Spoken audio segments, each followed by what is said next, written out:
Today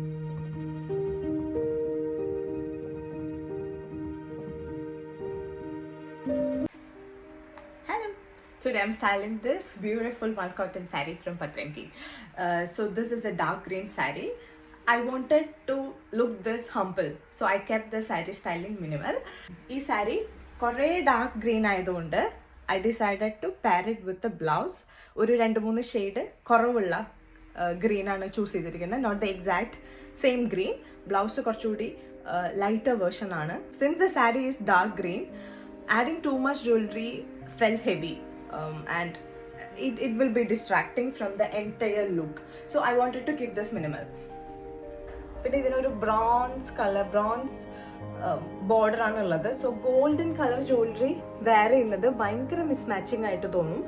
അതുകൊണ്ടാണ് ഞാൻ കുറേ ജ്വല്ലറി ഒന്നും ഇതിൻ്റെ കൂടെ വെയർ ചെയ്യാതിരുന്നത്. ഈവൻ ദ സാരി ഡ്രേപ്പിംഗ് ഭയങ്കര റിലാക്സ്ഡ് ആയിട്ടുള്ള ഡ്രേപ്പിംഗ് ആണ് ചെയ്തിരിക്കുന്നത്. Always I prefer to wear mul cotton in a very relaxed way. ഒരു ലേസി സാരി ഡ്രേപ്പിംഗ് ആണ്. And if you want to know how I'm draping a sari like this, comment below. I can make a reel on that. ഇതിൻ്റെ കൂടെ ഞാനൊരു earring, pearl ഹാങ്ങിങ്സ് ഉള്ള simple earring ആണ്. എനിക്ക് മാലയൊന്നും ഇതിൻ്റെ കൂടെ പെയർ ചെയ്യാനൊന്നും തോന്നുന്നില്ല. പിന്നെ simple bindi and of course eye makeup is very important. I am not a styling pro. This is how I style my sari.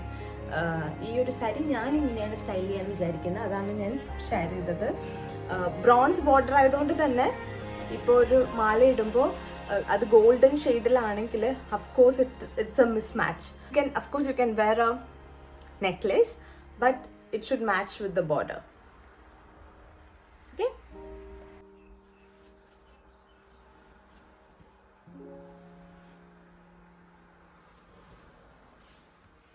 this is how I styled this Malcotton saree.